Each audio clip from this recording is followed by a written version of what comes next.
Oh, okay, I did switch over to it. Friend slop, the new genre that saved games. Okay, right off the bat, I don't mind friend slop. I like playing friend slop games. Oh, wait, yeah, I like playing friend slop games.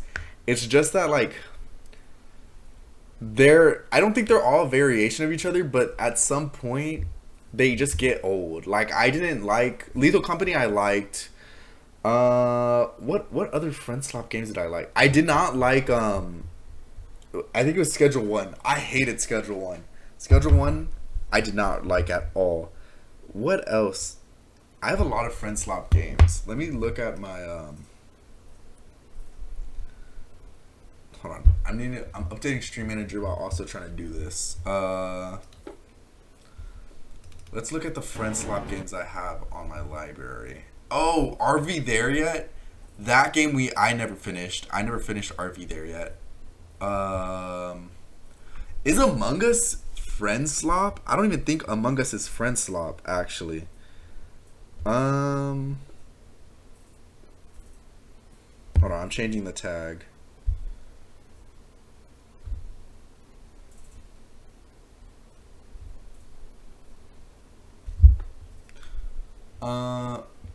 What else? Among Us isn't. I'd say Among Us might be friend slop, might not be. I think it's a very early form of friend slop. Fall Guys? No, I don't think Fall Guys is friend slop. I guess I don't have a lot of friend slop games. Peak? Oh, Peak is friend slop. Peak I actually really liked. I really liked playing Peak, but like Adam wanted to keep playing it over and over and over again, and I don't mind that, like playing it over again, but it's just not like not a game that you can just continuously play over again because it doesn't change a lot. What else? Are we there? Like I like Friend Slap, and I think the thing about Friend Slap is that people think that it should be a game that gets continuous updates and stuff like that and changes to the game. But I see Friend Slap more as like food. Like if you food, I think games should be more like food per se, but not in the way like in the way where you just where you enjoy it. You enjoy the moment of where you're eating it and being in the game, and then after you just like I guess like review it or like what is it? What's the word that I'm looking for? Go back and think about it and like it's like you pay $10 for a game. You shouldn't be complaining about the game when it's $10. You got the experience with your friends. You did it, and like it should just be over with. You shouldn't be like those kind of people where it's like, oh, there should be continuous updates for Friend Slot or for games like this when it's a $10 game where and you didn't pay like $60. If it's a $60 game, that's kind of different. Where it should have had more of an experience past like 10 hours. Maybe 10 hours is pushing it. Maybe like a given amount of hours. Okay.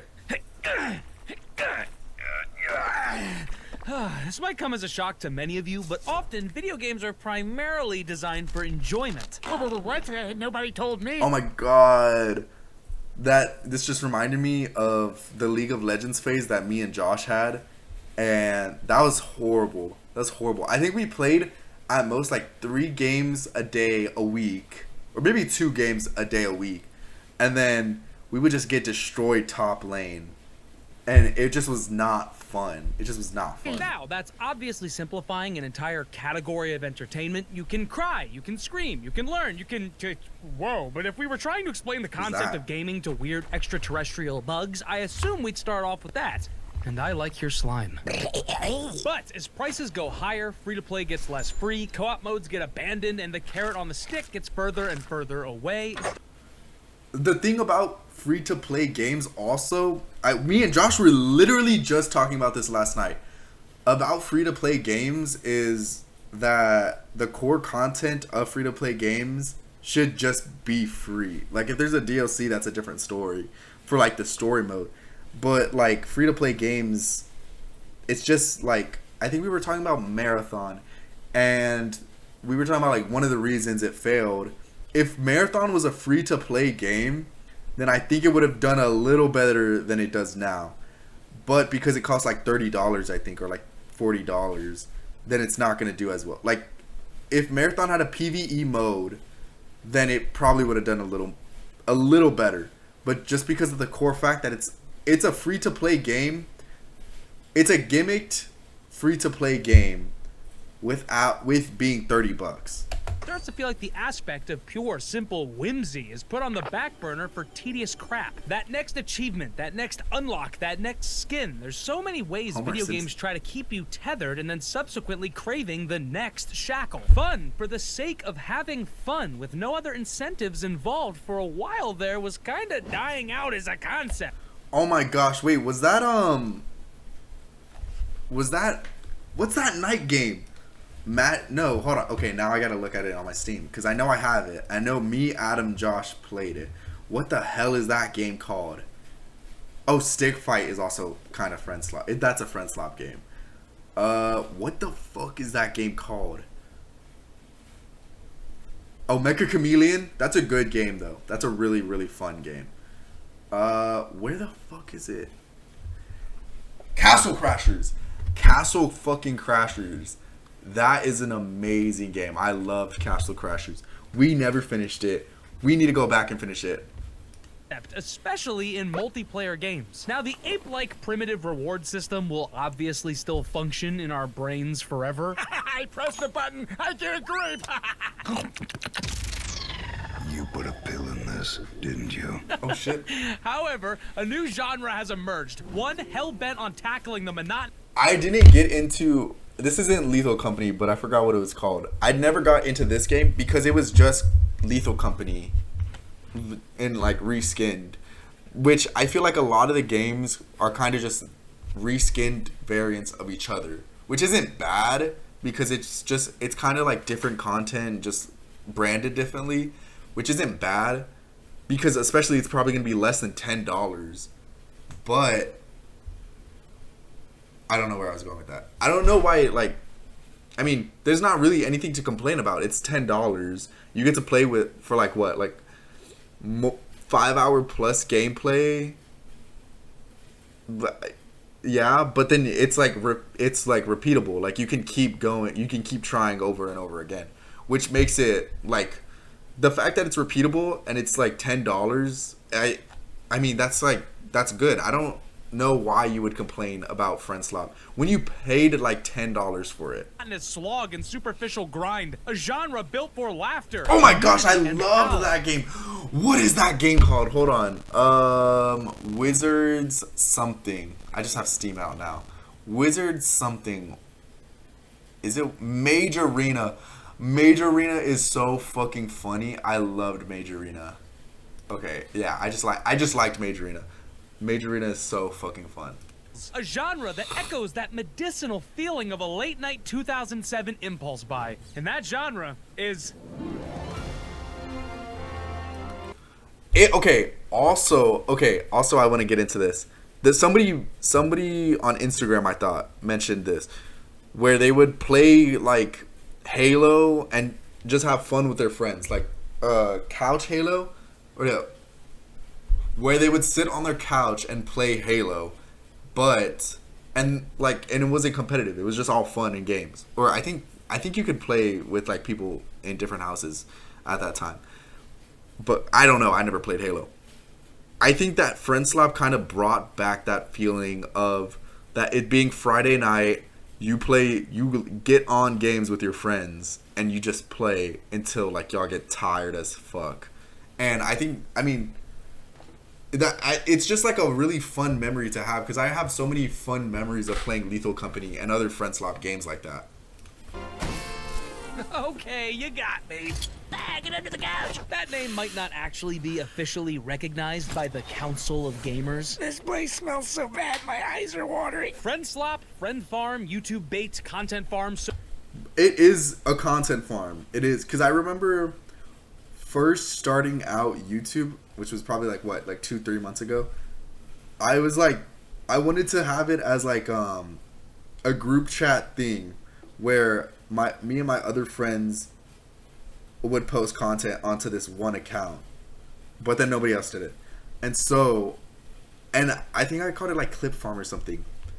And it was the first ever clips we had were from Are We There Yet? And I mean, it's just so easy to get like good clips out of that because you're just playing with your friends, you're having a good time.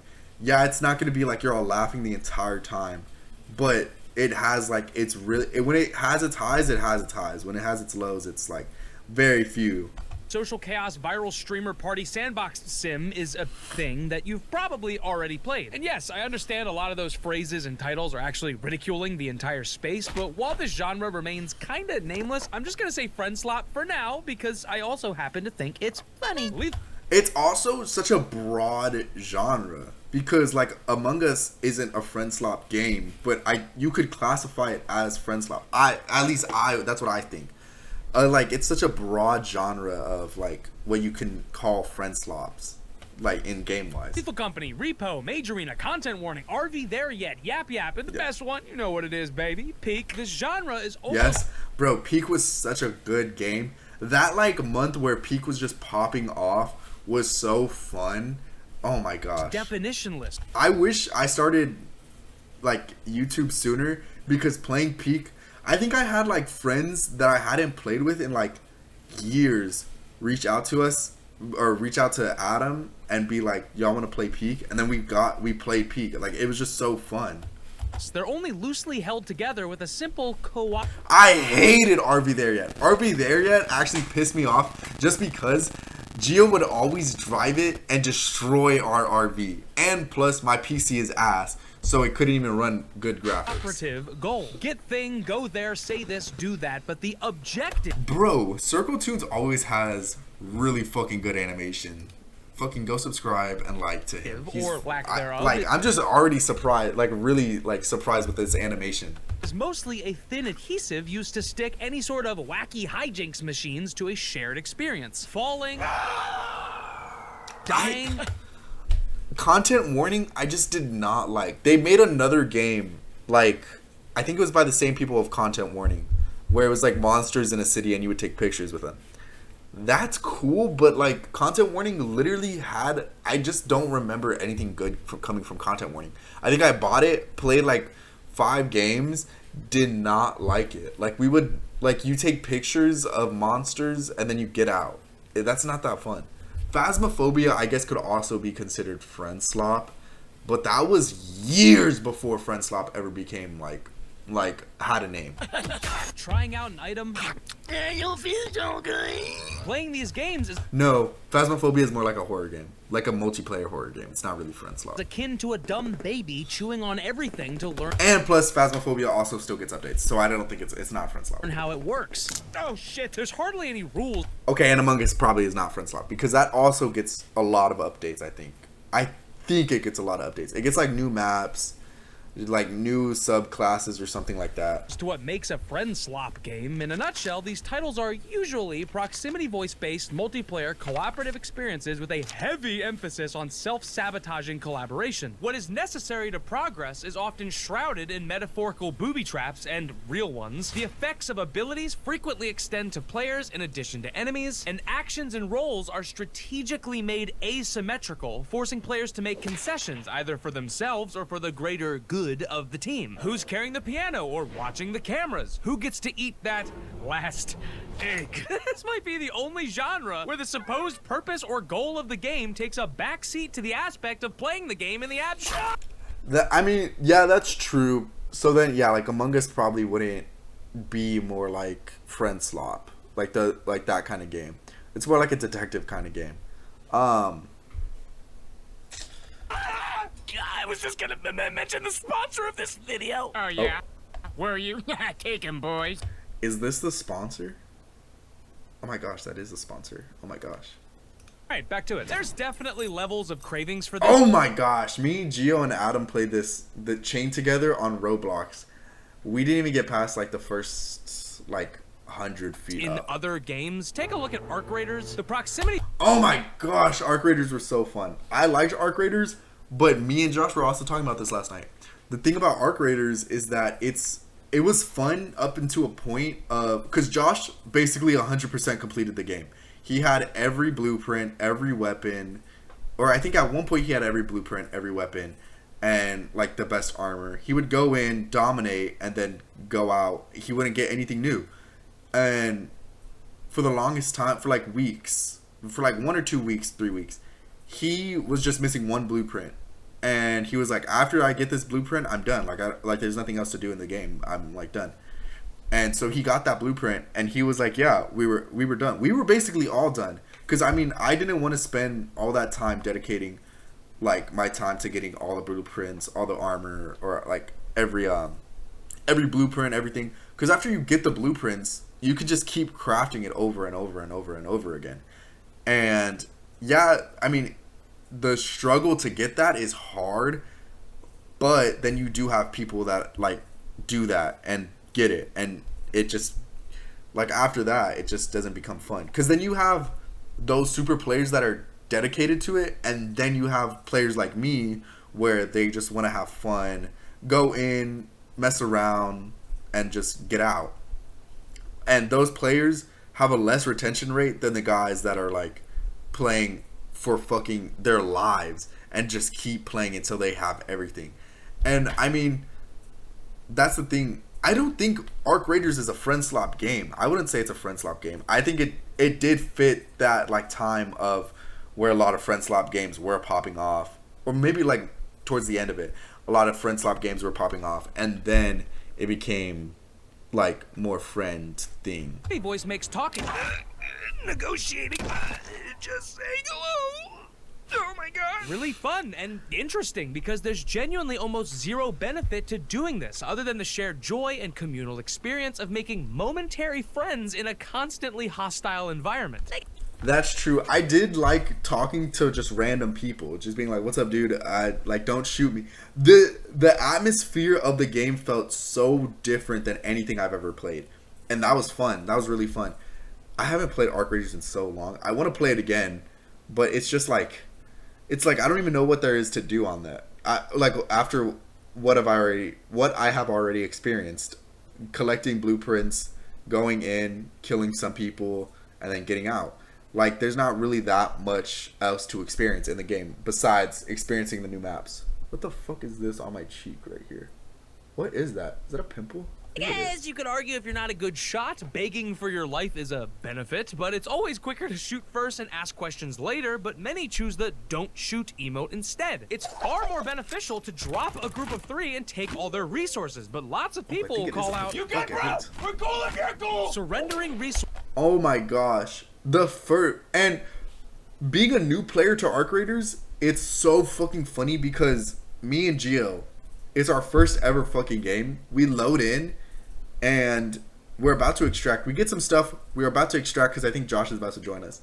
We get jumped by like this, like the one of the machines that jumps really high.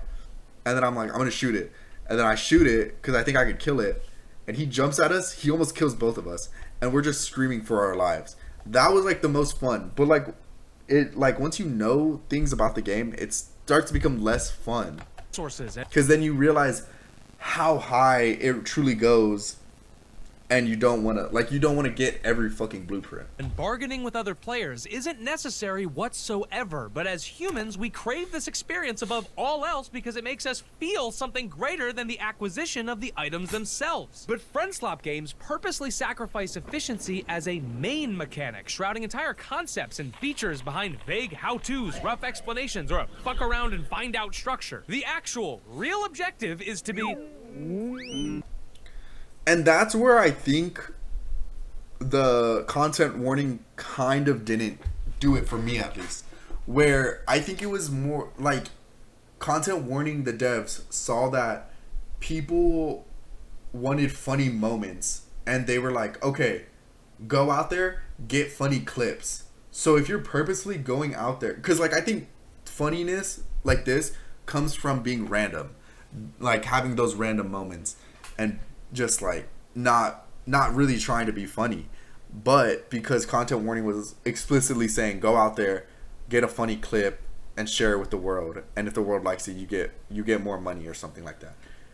But that's why content warning just didn't do it for me. I'm gonna crush something real quick. A lot of annoyingly cynical internet losers think these games are made exclusively for content creators only. And yeah, comedy-focused games undeniably benefit from being silly clip farms, but to act like people without a fucking following can't enjoy, laugh, and create those same moments is just nonsense and almost like digital classist in a way. Oh, you're playing the game for the sheer enjoyment and not to exaggerate. No, I feel like you can have more funnier clips and just say whatever the fuck you want when you're not streaming like that or recording. Facial expression. It's funny to record it like Metal. Metal is such a good tool because you can record it, play the clip years later in a group chat and show your friends and be like, "Do y'all remember this?" That shit is so funny. It's funny. It's good to record it. Like, of course, content creators that get paid for it like are gonna post it so they can get paid for it. But if you're recording, do it for the sole benefit of yourself and for your friends, so y'all can remember that piece of memory. Expressions for clickbait thumbnails? How penurious. If anything, playing these games with friends in a Discord, laughing and goofing off is a far more authentic experience. Yeah, that's what I'm saying. And should be celebrated above all else. Fuck! Anyway, I really like killing my friends. Laughing with your... Bro, that just reminded me. Me and Josh were playing It Takes Two. When It Takes Two just came out, me and him got like really far into the game, and then there was just this one point where it would like just let me kill him over and over and over and over and over again. And I just kept killing him over and over and over and over again until he was like, "I can't do this anymore. I'm getting off." And then we never played that game ever again. Friends is the main objective here. Sure, Peak has, well, the peak and badges. Lethal Company, Repo, and Content Warning have levels and a shared point system that progresses the run. But think about the actual moments you remember. Because Peak is just a different game compared to those. Peak has one objective, and there's only one way to get to it. One objective, one way to get to it. Lethal Company puts you in a maze and a map where you just run around and you get those things. You have multiple ways to get to those items and put them back on your ship. Yeah, I mean, it's kind of different, but Peak is just a little more like straightforward, and it's easier to make have those funny moments. Remember, even years later, I bet you can't tell me your highest quota or how much money you made off that one item, but I'm sure as hell you can tell me about that time your friend was cut off mid-sentence as he was dragged into hell, or that time you did that perfect outro, or that time your buddy completely airballed the shelf shroom and flung himself off the fucking cliff, never to be recovered. Moments that left you laughing so hard you struggled to breathe. These moments are worth everything, far more than any unlock or worthless Steam achievement. These comedic moments help us grow as people, as friends, as family. I know that sounds dramatic, but I think the genre has really found something. Okay, yeah, probably as like a new gamer, it doesn't take too much to get into games like this. Like, you can load up, you can buy the game, load up, and it's pretty straightforward. And then you can just get to having fun. It's not like a game where you'll need to learn the mechanics, gradually level up, and then just keep going. Like this game, those like Friend Slap games are like really straightforward. Something not only deeply important, but incredibly neglected. The Fluff and Fanfare has been gutted for the absolute mission to make sure you and your friends have the most fun experience possible. And not only are these games good for your soul, they're good for the entire industry. They are, because also they're just a lot, like, I think he's about to talk about this, about how cheap they are. But compared to like games that are like $60, some games now are reaching fucking $70 fucking dollars, $80, $90, $100. Those are base games too. I don't know about 90 or 100, but base games are sometimes reaching $80 now. That's fucking crazy. $80, and then now they're not seeing a lot of profit off of those games, because then like Friend Slap games come, they charge like $10, and it takes very little to make them, and they cost like $10, but their profits are fucking crazy. And just like, I think, yeah, like $10 Friend Slap games are just so much better for enjoyment, time, and just like enjoying gaming as a whole. than those fucking $60, $70, $80 story games or multiplayer games that are made by a company. Because, first of all, you get to enjoy it for less time, unwinding, and you get to enjoy just having fun with your friends without having to spend all that fucking money. And especially, like, in this economy, I mean, if you have like $60 to spend on a game you really want, I mean, go ahead. But if you like $10 to have like hours and hours of fun with your friends for $10 rather than $60 where all of y'all have to spend 60. Like, some of my friends don't want to fucking spend $60, $70, $80 on fucking games. And I mean, that's understandable. That's $60, $70, $80 that you could spend on anything else. But if, like, in that game you might not even like either. At least with Friend Slap, you'd be like, oh shit, I lost $10. It's not the end of the fucking world if you lose $10. Oh, $200 for checklist quest. Oh, let me purchase this one on my Klarna. Listen, man, you're fucking up your life with this Klarna shit. You gotta stop. Oh, but there's over 2,000 collectibles. Stop, just, oh my god. Shut the fuck up. Oh, damn! Extremely lukewarm take here. New games are too goddamn expensive to make. Okay, yeah. That is a very lukewarm take. I mean, yeah. It's just like, they're just getting so fucking expensive. And they're just so ass, too. They're just not as good as they used to be. Manufacture and to purchase. There's actually a really good video on this by a local genius. They're calling him the first smart person. Ooh, okay. I need to watch that because me personally, my fucking PC can't run crazy graphics, crazy realistic graphics. And I feel like that made me appreciate, like, running 30 frames, very poor graphics games. It made me enjoy the core content more. Now I'm covering my face because I don't want y'all to see the fucking pimple. Or that side of my face. But playing games like that where the core content is more valuable than the graphics, it made me enjoy games more because of it. Dumb person hybrid. Check it out. It's a good video. But another wonderful benefit of these games being fun forward and not flashy bullshit forward is they're often, if not entirely, affordable to produce and play. Pig was made in like 4 weeks and it sold a fuck trillion copies. You don't need hyper-realistic graphics to giggle. What the fuck is it? What are they doing to that beetle? The best way to make a comedic physics engine is to have the art style be simplistic and easy to read during the chaos. Games like Wobbly Life, Humans Fall Flat, Gang Beasts, Party Animals, and Totally Reliable Delivery Service realized this long ago. Oh my gosh. We've been talking about this, but I really, really, really want to play, what is it called? I forgot what it's called. Never mind. Accessibility and price is so damn important here because these games require you and your entire friend group to buy an individual copy. And if the game you're proposing is $7, that's gonna go over a hell of a lot better in the Discord than if the game is 70 fuck. That's what I was just fucking talking about, yeah. I love to play, man, but my rent has gone up 7 times. That's true, and people's rent just keeps fucking going up and up. This month. Something just came across my desk, fellas, and it looks incredible. It's called Hammer Rat. 6 of us are going to be scuttering little vermins trying to eat household groceries while one player is going to try to beat us to death with hammers. It's $6.99. And it's so motivating for game developers. And before, I only wanted to play what I wanted to play, and like, it didn't matter if it was like $60, $70, $80. Or $10. If it was a game I wanted to play, I wanted to play it. I'd buy it.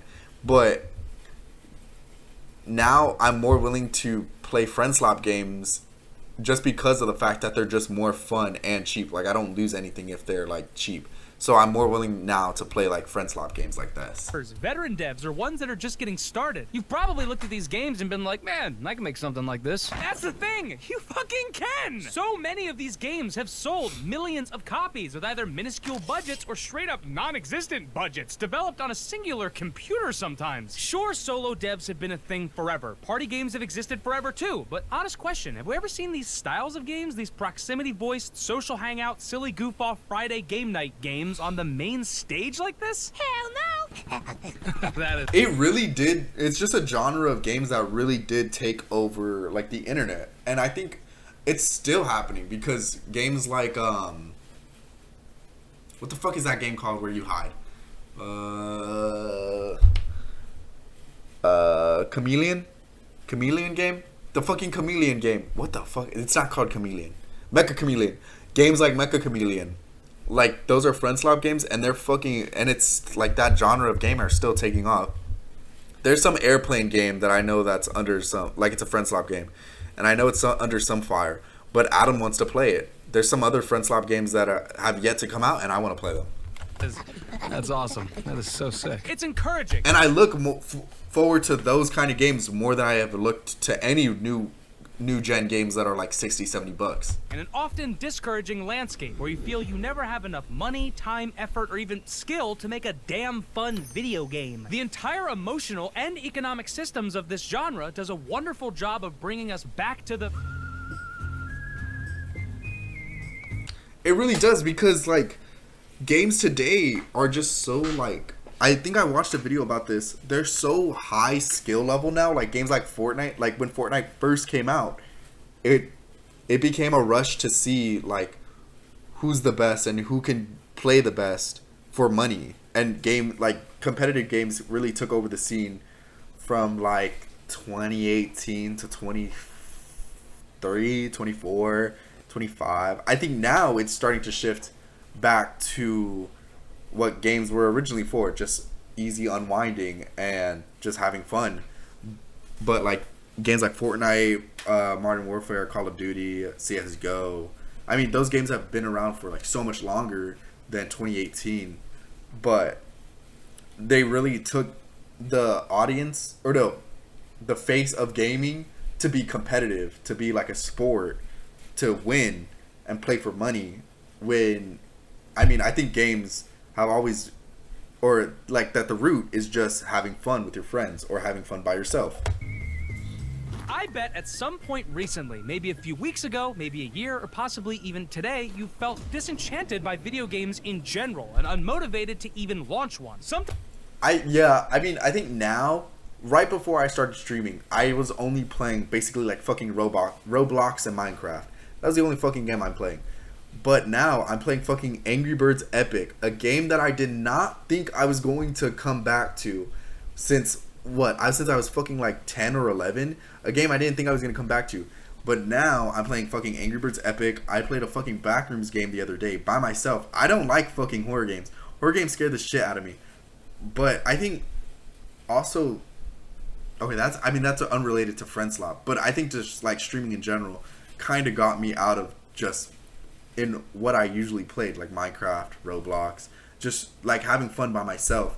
And I'm more willing now, because I stream now, to play Friend Slop games, to want to play, like, to get those like funny clips, to have fun while I play games, not just be on my computer, even though I may be sometimes. I mean, I'm still relatively new.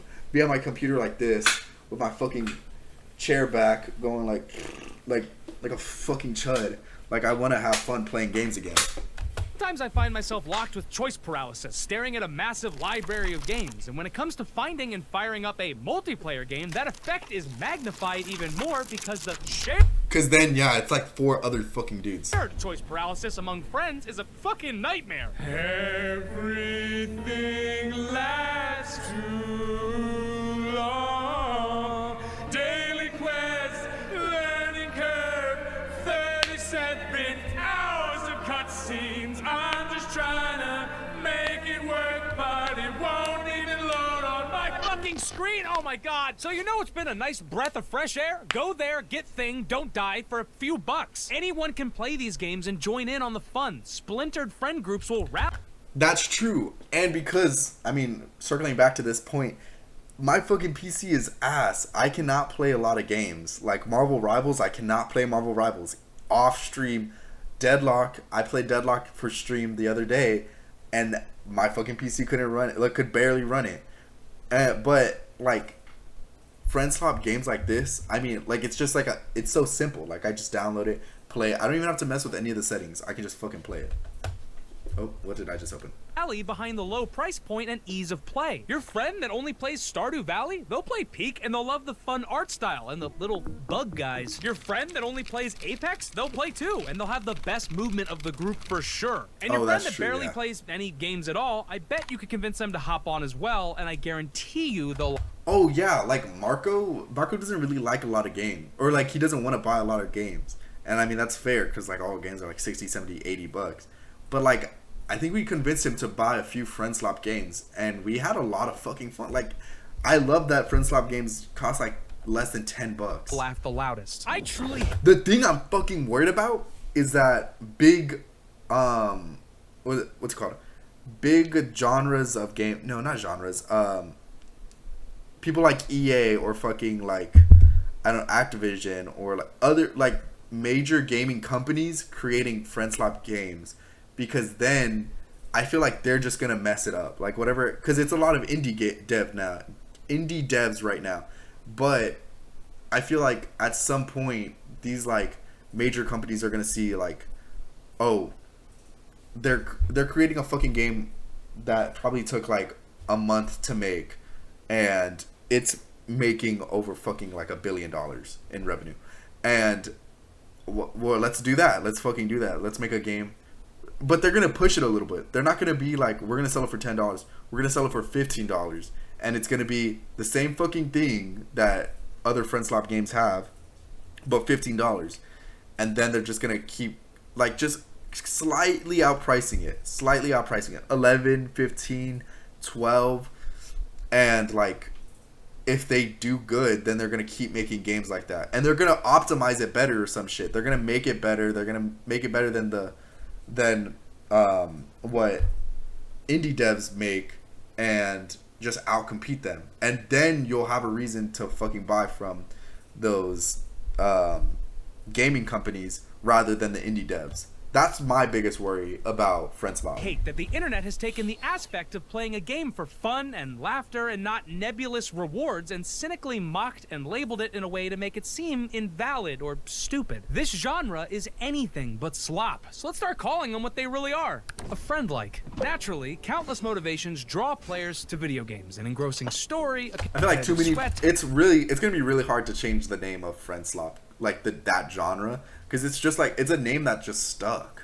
An artistic message, maybe just a distraction or after-work ritual. But a category I think we lost on the way is friendship. Arcades are relics. Couch co-op is dying. Non-PvP multiplayer is being eradicated. The planet's dying. Yep. The government hates us. The animals are leaving and the aliens aren't contacting us. We might be alone. It just might be you and me. That's okay, because do we really need anyone else? Oh my god, that was a fucking old ass meme, bro. Old ass meme. Fucking amazing video by Circle Tunes. Alright. Let's see what the comments say. Only things like Twitter and TikTok could come up with the term like Friendslop. And implying having fun with your friends is bad. I don't even know if it's a bad thing. I mean, slop, it definitely is a bad, like, not a negative word, but I mean, now it's just like, it's just not friendcore. I've heard people call this friendcore, like games like this, or like games like that, friendcore. That's a good name. $8, that's just $5, pretty much. First time I played Peak with friends, I accidentally ate my friend and then fell 100 feet to my death 10 minutes later. Bro, like, it's just like Friendslop games like that are just so fun.